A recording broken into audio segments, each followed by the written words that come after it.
लोग Wagner मीरविन rearrangement को काफी डिटेल से स्टडी कर चुके हैं और मेजरली हम ये कह रहे हैं कि कार्बोकेटाइन केमिस्ट्री है और कार्बोकेटाइन की स्टेबिलिटी मेजर फैक्टर है। आइदर कार्बन के केटाइन जो है वो मोर हिंडर्ड कार्बोकेटाइन हो या फिर रिंग स्ट्रेन जो है वो रिलीज हो रही हो, वो वैगनर मीरविन की वजह बनता है। वैगनर मीरविन के स्टार्टिंग सबस्ट्रेट्स हर वो कंपाउंड जिससे कि हम कार्बोकेटाइन क्रिएट कर सकते हो, वो वैगनर मीरविन का स्टार्टिंग कंपाउंड हो सकता है।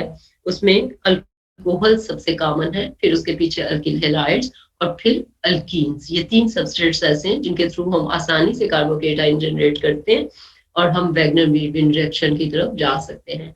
आज हम उससे अगली रीअरेंजमेंट पढ़ रहे हैं, पिनाकोल रीअरेंजमेंट।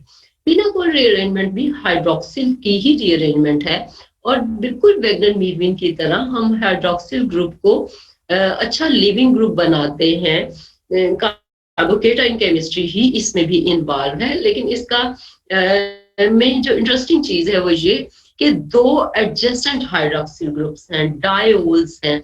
और डायोल्स इससे पहले आपने कहाँ पढ़े हैं, जब मैंने आपको डायोल्स बनाने सिखाए थे, कहाँ से, ऑक्सीडेशन एल्कीन से। तो ये डायोल स्टार्टिंग मटेरियल है। इनको क्लासिकली कन्वेंशनल नाम जो है इनका वो पिनाकोल है। मींस के आयु पैक नहीं, बस इस जैसे नाम किसी को दे दिया जाता है ऐसे ये पिनाकोल है। इस कंपाउंड का नाम पिनाकोल स्टार्टिंग मटेरियल, जब 2 हाइड्रोक्सिल्स इकट्ठे हैं। और अगर एचडी कंडीशंस प्रोवाइड हो पिनाकोल को 2 एडजेसेंट हाइड्रोक्सिल ग्रुप, तो अगर हम एचडी कंडीशन प्रोवाइड करें तो एचडी कंडीशन में हाइड्रोनियम वही बनता है जैसे आप वैगनर मीरविन में देखते थे, कार्बोकेटाइन बनता है। और कार्बोकेटाइन जब बनता है तो एडजेसेंट 2 पोजीशन से अल्किल ग्रुप शिफ्ट होता है। अब पहले क्या होता था, जब वैगनर मीरविन था और एक ही हाइड्रोक्सिल ग्रुप था तो कार्बोकेटाइन बनता था, और जब हम अगला रीअरेंज स्टेप करते थे, कोई भी सब्स्टिट्यूएंट 2 पोजीशन से उठा के हम 1 नंबर वाली कार्बन जो कार्बोकेटाइन होती है वहां शिफ्ट करते थे, तो एक नया कार्बोकेटाइन जनरेट हो जाता था। और उस कार्बोकेटाइन को फिर हम या न्यूक्लियोफाइल प्रोवाइड करते थे या फिर हम अल्कीन बनाते थे। यहाँ थोड़ा सा डिफरेंस ये है कि क्योंकि 2 पोजीशन पे एक एक्स्ट्रा हाइड्रोक्सिल ग्रुप है, तो वो हाइड्रोक्सिल ग्रुप की जो ऑक्सीजन है वो अपने इलेक्ट्रॉन ट्रांसफर करती है, and by transferring these electron this group will migrate towards carbocation. तो जो रीजन है यहाँ पे स्टेबिलिटी, न्यू कार्बोकेटाइन जनरेट नहीं हो रहा, बल्कि अगला कार्बोकेटाइन जो है उसको हम जस्ट स्टेबलाइज कर रहे हैं थ्रू रीअरेंजिंग। और यहाँ पे कार्बन ऑक्सीजन सिंगल बॉन्ड जो है वो कन्वर्ट हो रहा है कार्बन ऑक्सीजन डबल बॉन्ड में। मींस के हम एक नया कार्बोनिल कंपाउंड पर जो है वो जनरेट करते हैं। जब मैं यहाँ से इलेक्ट्रॉन ट्रांसफर करती हूँ और ये ग्रुप, कोई सा भी ग्रुप जो, क्योंकि यहाँ पे तो दोनों ग्रुप्स जो है वो सेम है, तो कोई सा भी ग्रुप जो है अगर मैं माइग्रेट करवाऊं दूसरी पोजीशन पे,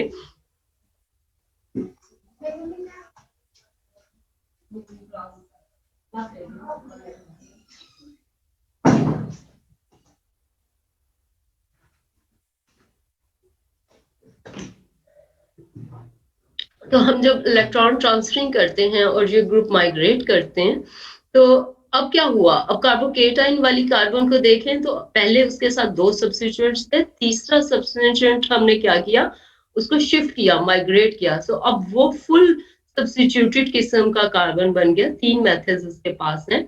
यहाँ पे ये हाइड्रोक्सिल ग्रुप जो है ये कार्बोनिल में कन्वर्ट हुआ और यहाँ से एक मेथिल ग्रुप कम हो गया। क्यों? क्योंकि वो एडजेसेंट 1 पोजीशन पे शिफ्ट हो चुका था। ओवरऑल हमने एक कार्बोनिल कंपाउंड बना लिया है। 1,2 डायोल से हमने एक कार्बोनिल कंपाउंड बनाया है जिसकी अल्फा पोजीशन जो है वो हिंडर्ड है। अल्फा पोजीशन वो वाली कार्बन जहां कार्बोकेटाइन बना था वो खूब सब्स्टिट्यूटेड है, ये पिनाकोलोन कहलाता है। तो बेसिकली ये पिनाकोल रीअरेंजमेंट है, इसे पिनाकोलोन रीअरेंजमेंट भी बोलते हैं। अब आपके सामने एक पहली एग्जांपल देखिए, 1,2 डायोल्स हैं और 1 पोजीशन पे CH2 है, हाइड्रोक्सिल है, C पोजीशन पे हाइड्रोक्सिल है और 2 फेनिल ग्रुप लगे हुए हैं। अब जो पहली एग्जांपल, ऊपर वाली एग्जांपल अगर आप देखें तो वहां सिमेट्रिकल अल्कोहल्स थे। दोनों जो 1,2 डायोल्स थे 1 कार्बन को देखें जहां हाइड्रोक्सिल है, तो उसके साथ भी 2 मैथिल्स ही थे, और 2 पोजीशन का जो हाइड्रोक्सिल था उसके साथ भी 2 मैथिल ही थे। मींस के ये सिमेट्रिकल सबस्ट्रेट था, इसमें कुछ डिफरेंस नहीं था कि एक कार्बन के साथ कुछ सब्स्टिट्यूएंट डिफरेंट हो और दूसरे के साथ डिफरेंट हो। But in this second example you can see that one carbon is carrying 2 hydrogen and 1 hydroxyl, whereas another hydroxyl carrying carbon contains 2 phenyl groups. So अब आपके पास कंपटीशन क्या हो गया, 2 हाइड्रोजन्स हैं और 2 फेनिल हैं। कार्बन का डिफरेंस देखें, एक तो हाइड्रोक्सिल ही है, दोनों पे एक एक हाइड्रोक्सिल है, लेकिन बाकी सब्स्टिट्यूएंट्स इसके साथ क्या है, यहाँ पे 2 हाइड्रोजन्स हैं और यहाँ पे 2 फेनिल है। जब हम एसिड प्रोवाइड करेंगे, प्रोटोनेशन करेंगे, तो there will be a question कि which hydroxyl should protonate and which hydronium ion can leave to generate a better stable carbocation. So अब हमारे पास ऑप्शन है, ऊपर वाले में तो ये था कि ऑप्शन नहीं था, दोनों सेम थे, सो इधर से मैं निकालती या इधर से निकालती एक जैसा कार्बोकेटाइन बना था। लेकिन नीचे वाला अगर आप देखें तो ये डिफरेंस क्रिएट कर सकता है। सो अपने पेन पेंसिल पकड़ें और सामने मैकेनिज्म लिखा हुआ है, दोनों हाइड्रोक्सिल्स को बारी बारी हाइड्रोनियम आयन बनाएं और फिर लीव करा के देखें कि क्या है।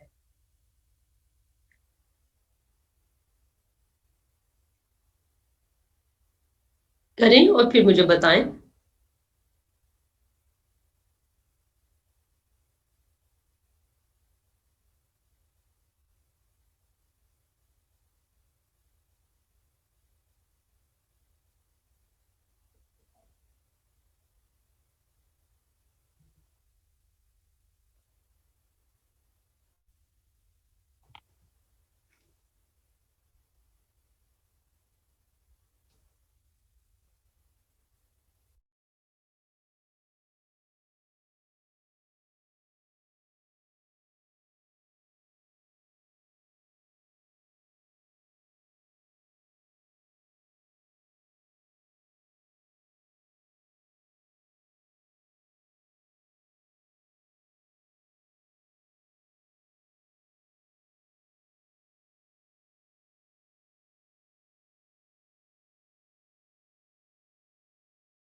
सो 8 लोगों ने रेज हैंड किया है जो कर चुके हुए हैं। आप लोग ने आप देखिए कि पहला हाइड्रोक्सिल जो CH2 के साथ है, अगर आप इसे रिमूव करते थे, क्योंकि प्राइमरी हाइड्रोक्सिल बनना था जो पॉसिबल नहीं है, प्राइमरी कार्बोकेटाइन बनना था, तो उससे कंपैरिजन में वो वाला हाइड्रोक्सिल जिधर 2 फेनिल है, माशाल्लाह 16 लोग कर चुके हुए हैं। सो गुड, अच्छी प्रोग्रेस है आपकी क्लास की।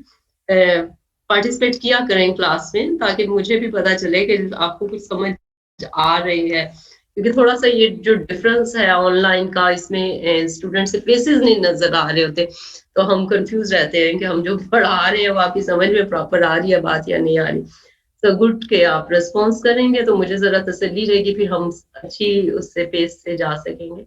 अच्छा, यहाँ अब आपने हाइड्रोक्सिल ग्रुप जो है इसको प्रेफर किया कि ये कार्बोकेटाइन बन जाए, क्यों? क्योंकि इधर 2 फेनिल ग्रुप है। जब ये कार्बोकेटाइन बना तो अब आपने यहाँ वाले हाइड्रोक्सिल को कार्बोनिल में शिफ्ट किया और माइग्रेट क्या हुआ, हाइड्रोजन ग्रुप माइग्रेट हुआ। सो आप सब ने ये वाला प्रोडक्ट बनाना सीख लिया है। आपके हाथ खड़े होने से मैं यही समझूंगी कि आपने ये प्रोडक्ट जो सामने बना हुआ था, ये आपने भी जब रिएक्शन मैकेनिज्म फॉलो किया तो यही प्रोडक्ट बना है, ऐसा ही है ना? Yes yes ma'am. ये प्रोडक्ट आपको बनाना आ गया?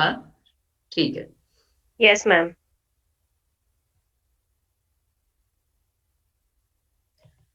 ठीक है, आगे चलते हैं। सेकंड एग्जांपल देखिए। अब क्या है, अब देखिए कि अब हमने उस CH2 की जगह दूसरी तरफ भी एक फेनिल ग्रुप दे दिया है, पर इधर भी, इधर ऑलरेडी 2 फेनिल और 2 फेनिल थे। अगेन सेम मैकेनिज्म से जाएगा, अगेन हम यही करेंगे कि कार्बोकेटाइन वो वाला जो है वो ज्यादा परसेंट बनेगा, और फिर उसके बाद हम इसको शिफ्ट कराएंगे, तो हमारे पास राइट साइड पे एल्डिहाइड, और ये देख रहे हैं कितनी हिंड्रेड किस्म की कार्बन है। तो हर बार कार्बोनिल से जो एडजेसेंट कार्बन है, जिसे हम अल्फा कार्बन कहते हैं, वो हमारी एक हिंड्रेड वेल सब्स्टिट्यूटेड कार्बन होगी, क्योंकि हम उस पे दोनों अपने सब्स्टिट्यूएंट्स को शिफ्ट कर रहे हैं, और एक साइड पे आपका कार्बोनिल जो है वो बनता जाएगा। तो ऐसा ही है।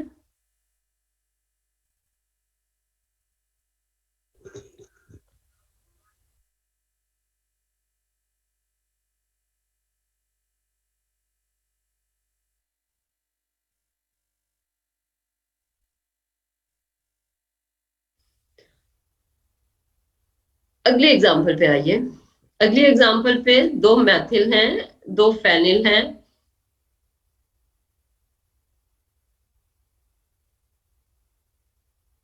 करके देखिए। दोनों प्रोडक्ट्स आपके सामने लिखे हुए हैं।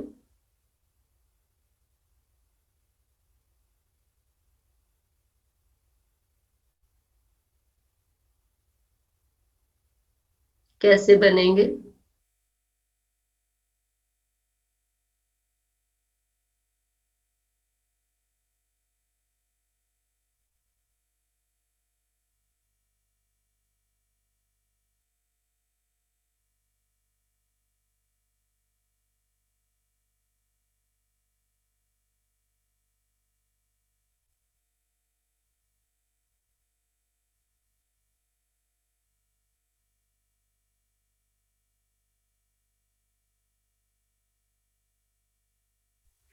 मैम ये दूसरे का कैटलिस्ट क्या है?